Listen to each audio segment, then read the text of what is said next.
Hello, credit union executives. Welcome to See You on the Show, where we give you up-to-date information on how you can reduce risk, keep key talent, and take a strategic approach to your personal financial wellness. Hosted by me, Doug English, a certified financial planner and former credit union insider with ACT Advisors.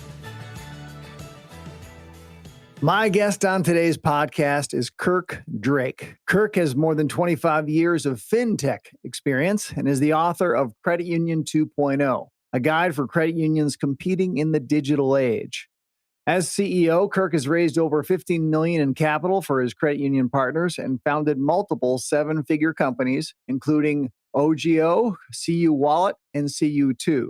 In this episode, Kirk discusses fintech in the credit union movement, including the type of scale needed to participate in the space, fintech lending ideas, and the life cycle of a fintech arrangement. Welcome to the show, Kirk. Thanks for having me. Great to be here. So when I first learned a little bit about Credit Union 2.0 and your work, I watched a video where you were talking about credit unions coming out of the Great Recession in 2008.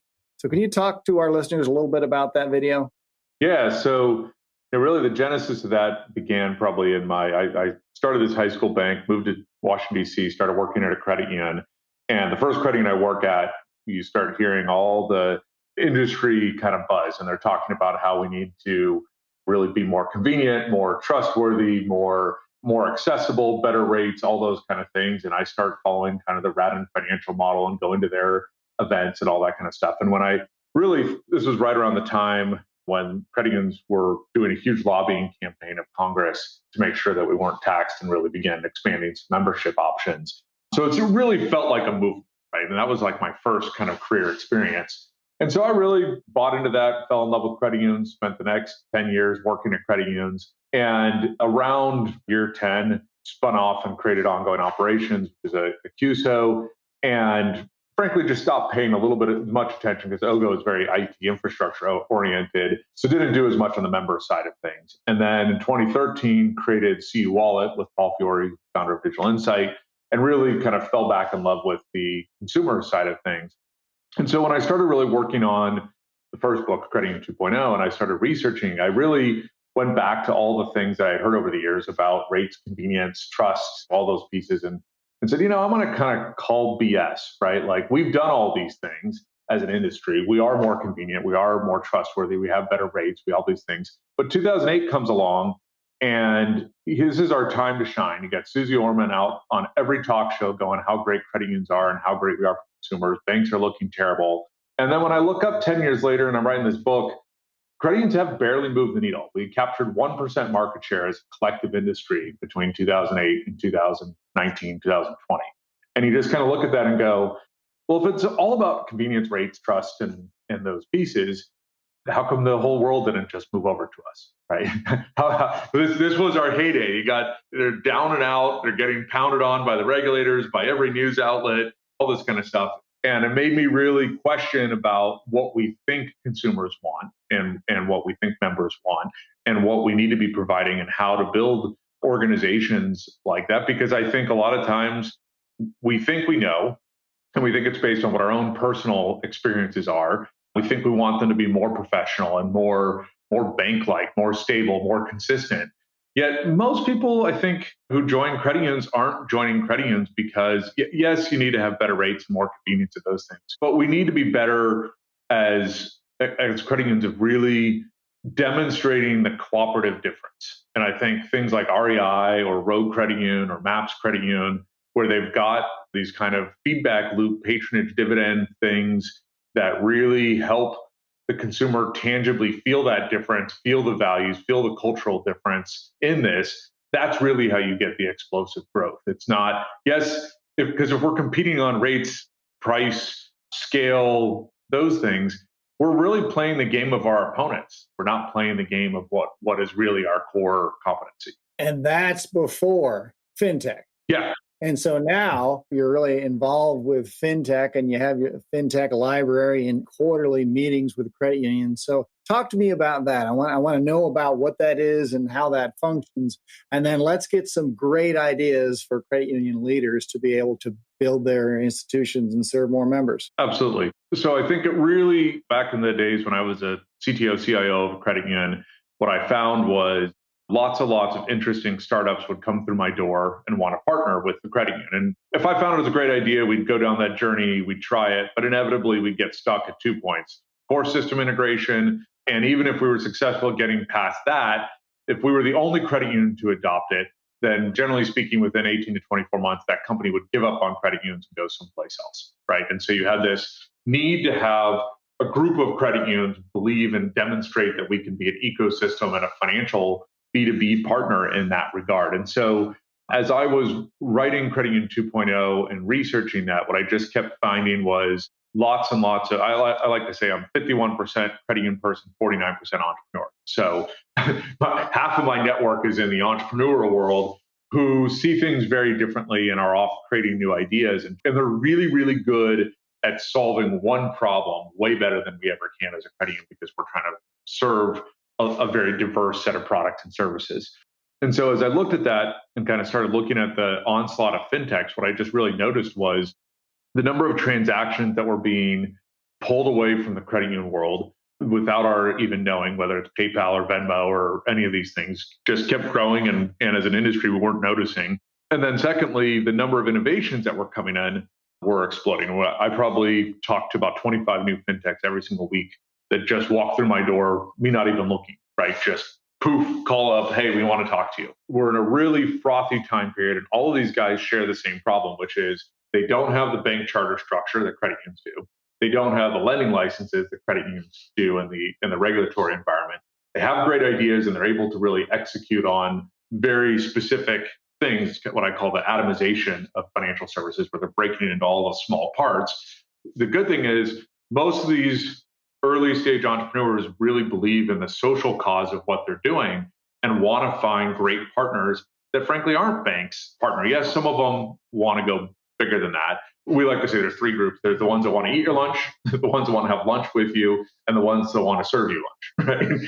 Right? And so when you look at them in that perspective, I would say 70-80% of the market is in the not eat your lunch category, that they truly want to partner and create good financial services companies that are partnering with credit unions in some way, shape, or form. And so we really spent a lot of time thinking about how can we connect these dots? How do we help credit unions digest these fintechs much faster? How do we help them leverage this outside capital and outside innovation that's coming in? Because if we as an industry can connect the dots here and be accessible, frankly, all the market share is going to be grown by these fintechs over the next 20 years. And if we can be part of that ecosystem, it's huge for our members. It's huge for diversification. It's huge for staying relevant and shifting the burden of innovation and cost of innovation to the new entrants in the marketplace. That's the idea of fintech. But what manner of scale is needed to participate in this space? Yeah, so I think it's a misnomer that it can only be the top 100, right? I mean, there's definitely a group of fintechs that want to start there because they can bring a certain scale or expertise in it. But in general, we see a couple different patterns. Either the fintech needs one credit union in each state in some way, shape, or form to partner, and they don't really care about the size. They just need a credit union in that state that they can partner and bring business to. Or they're looking for depth where they don't want to have regional competitors. They don't want a franchise model. They really want every credit union to be offering this in some way, shape, or form, in which case I would say credit unions under $50 million, it starts getting pretty difficult to participate. But over 50 million, almost all of these guys work pretty well. We try to focus our pilots around doing the first couple purely manual and demonstrating that atomization or whatever the fintech is doing works for that credit union financially. And then once we do that and prove that the core business thesis works, then go back and pave it with what we call the Fintech Service Bus, which is core agnostic and allows for multiple fintechs to absorb the same API and connect into multiple credit unions regardless of core, because the core is always, like I said earlier, it seems like that's always a big hurdle point in that. And so we have a couple different service buses, one that focuses on the lending side, one that focuses on the payment side. And so there's different options in there that basically allow you to not be totally reliant on the core for that digestion piece of it. And then the third piece is really the financial model of what I would kind of call is whose member is it, right? So A, how do you protect your existing clientele and membership, right? Is the first focus. B, how do you get some slice of the apple of new members that are being generated? And then C, is there some bulk aggregate way to simply put things on your balance sheet in bulk that allow you to solve for shorter term financial concerns and liquidity and ALM portfolio decisions and those kind of things in that regard. And all three of those we have found very consistently with the diversity of fintechs that you can really piece that together into a broader strategy. So I want to circle back to the thing that you do quarterly with credit unions. Talk to me a little bit about that. And then I want to get into some examples of some best adoption, best ideas, best execution examples so our listeners can kind of make this actionable. Yep. So today we work with about 250 credit unions on a quarterly basis, half hour to 45-minute phone call. We present 3 to 5 fintechs on that call. We start with some questions for the credit union, trying to understand what their strategic planning focuses are or balance sheet focuses, those kind of things. And then we go to our library, pick the 3 to 5 most relevant, and pitch them in 5-minute increments. There's usually 2 formats. If we have no competition for that particular piece, we just talk about that one fintech. If there's multiple fintechs in a particular field, we help the credit union understand how is fintech A different than fintech B and what is their core competency, because we tend to believe they're both going to be successful or 3 of them are going to be successful if you have a good marketplace in that. But some might be right for a seg-based credit union, some might be right for a community charter, some might be right for some other piece of it. And so just understanding that dynamic helps the credit union focus in and know, all right, it's worth spending time on 2 of these 5 things that we got presented today. And instead of spending 5 or 10 hours reviewing all of them, we know CU2's already vetted these. We know that they already have at least one credit union client. Almost all of our fintechs have to have met that criteria out of the gate. So we know they have some social proof and economic proof that their thing works before we go take them into other credit unions. And then through that process, we're able to help credit unions really kind of speed up that process and not have to take every fintech that kind of comes in the front door, and know that we already know about core system integrations. We already know about balance sheet issues. We already know about membership qualification, core things that exist in every credit union in that decision-making criteria. So you know the fintechs that we're bringing to you have already had some level of vetting in that capacity. So I think your second question was some good examples of this. One of the areas we spend a lot of time really thinking about is the neobank checking account kind of structure. And really checking accounts haven't changed since the late 90s, early 2000 when we went to free, right? But we have a lot of new people trying to compete with those in different ways, shape, or form. At the same time, you've got overdraft protection and courtesy pay and those things being highly fraught with lawsuits, as well as really, I think it's kind of embarrassing right now as an industry that the banks are actually reversing overdraft protection charges faster than credit unions are. And we're sitting here looking like, this is challenging for our income statement. We don't want to admit it, but it's really not a good thing. We need to figure this piece out. And so there's one called Double Check that is a QSO and has some great IP already integrated to a number of different cores that gives the credit union a whole bunch of options around creating transparency for the consumer about which items to get paid and which ones don't. And the consumer has the choice at the end of the day. So you avoid all the regulatory piece of it. And the consumer also has the choice to kind of suspend the transaction for 24, 48 hours and bring in alternative funding mechanisms so they don't experience the overdraft situation on the rent or mortgage side on the other half of the transaction in some way, shape, or form. We love that one. They're live at a couple of credit unions, and we're seeing some good traction with that. One called Accelerate, which is a little newer. They're doing an earned wage access. So a lot of credit unions will, if they've got ACH records, to allow members to have their money a day or two before the ACH record is actually live.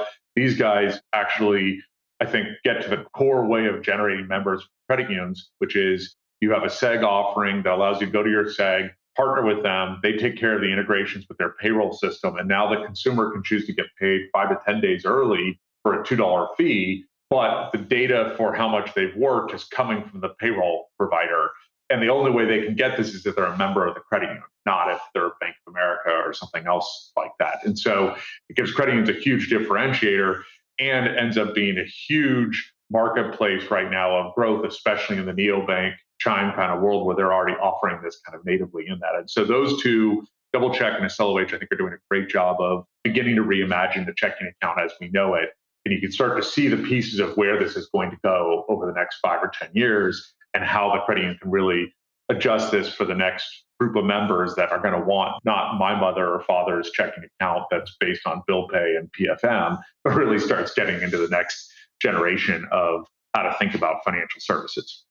Everyone's got plenty of deposits now. Not that they don't want that. Talk to me about some fintech lending ideas. Sure. On the fintech lending side, there's one called Synaptic, which is an AI-based underwriting tool that allows for the credit union to decision much, much faster and really creates transparency and approval around kind of the B paper much, much faster. That's going to actually perform using AI machine learning to really digest that. And so there's probably 30 or 40 credit unions that are actively using that and seeing much better throughput on loan volume on that side. There's one called Renify that's doing a future market lending set of solutions, starting with home equities and now moving into first mortgages, where they basically look at the house and they say, okay, you want to do a kitchen remodel. We know that's going to add 20% of value to the house. So we'll loan you the full amount up front to do the renovation. We'll manage the contractor kind of like a construction loan along the way. And it becomes one transaction for consumer where once the project's complete, the rate drops. And instead of the consumer having to go borrow against a credit card or a home equity or some other their parents to do the piece, it all becomes one transaction. They're also doing that on traditional first mortgages for if you want to buy a new home that you know you want to do a lot of work on. They'll kind of pre-vet that whole transaction as well. And so they're generating just a ton of volume of new members for credit unions around the country that want an innovative product in that capacity to bring that to market. Let's pick that one. Let's pick Renify. Yeah. So let's pretend that I'm a participant in your quarterly meetings and I decide that I want to explore bringing that into my credit union. Walk me through the steps of the life cycle of that arrangement, including, like, from what I understand, most fintech's objectives are to get bought out. Yeah. So eventually they get bought out by somebody, and how does that change my experience? So take me all the way through. After the quarterly fintech call, if you're interested, we set up another call with Renify. You have kind of exploratory piece of that.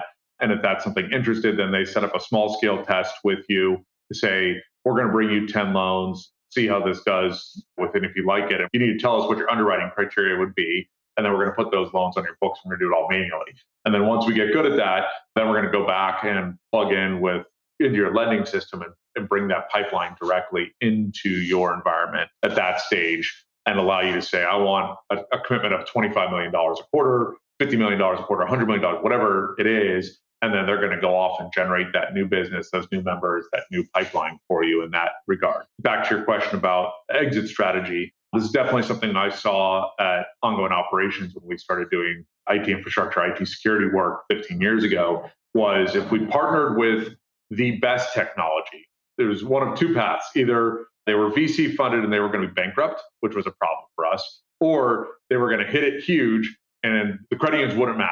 And that would be a problem for us. And so we got really clear around picking entrepreneurs and technology and partners that were much more aligned with that longer term exit strategy. And so the way we advise fintech structures and partnerships with credit unions today is we'll usually set up a QSO structure where there's a license and some IP or some access to a product or service within that. Credit unions might invest some money.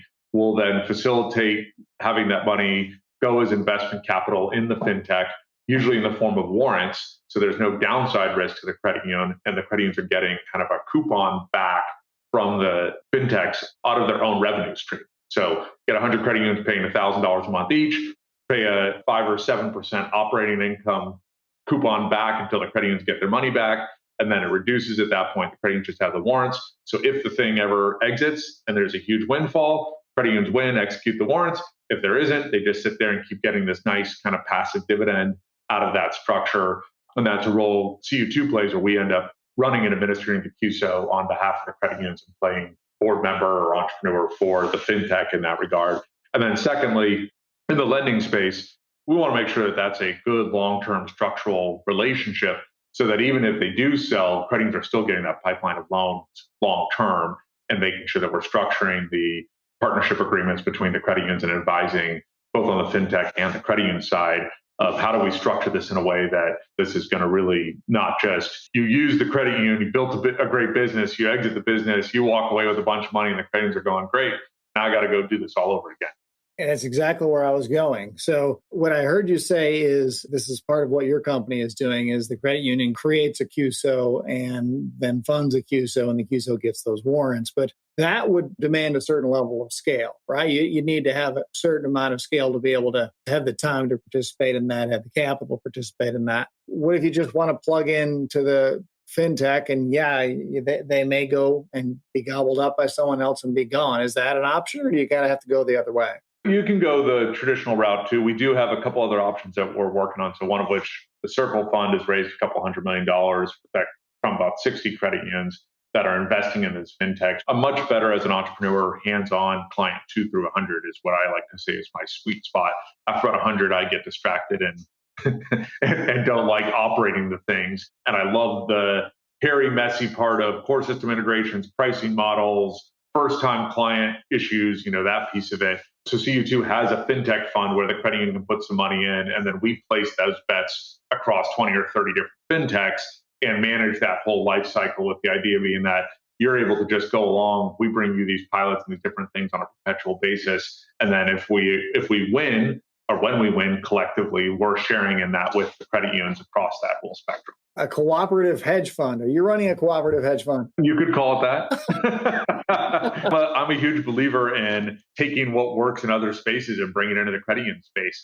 And generally speaking, whether it's Wall Street, fintechs, healthcare, property management, that's one of the reasons why I have such a diverse network of entrepreneurs is there's nothing I love better than going to some meeting, sitting down for 2 days, learning about some crazy piece of business that has on the surface no relevancy to credit unions, and then figuring out how to bring and partner that back into credit unions. Because I think every time we can do that, that makes us more competitive and makes us more likely to be here 20 years from now, really doing great things for consumers.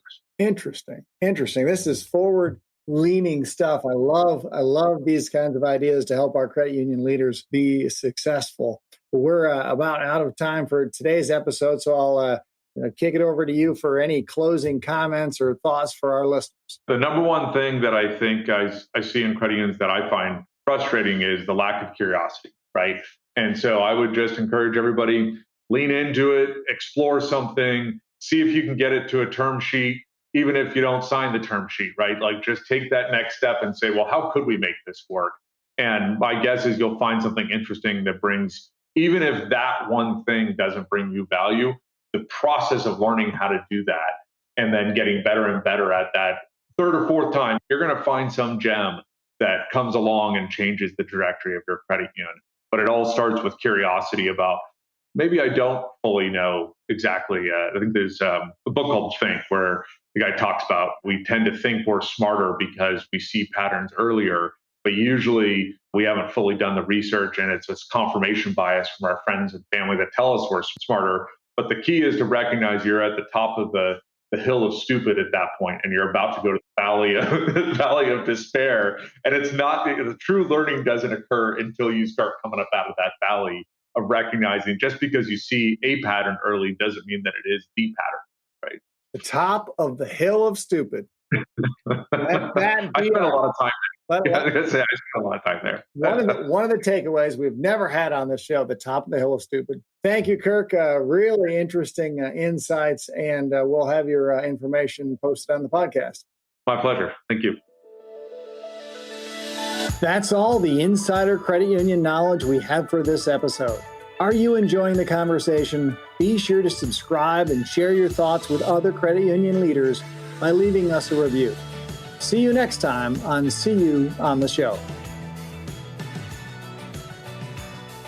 The opinions voiced in this material are for general information only and are not intended to provide specific advice or recommendations for any individual security. To determine which investments may be appropriate for you, consult your financial advisor prior to investing. Economic forecasts set forth may not develop as predicted. All performance referenced is historical and is no guarantee of future results. Indexes are unmanaged and cannot be invested into directly.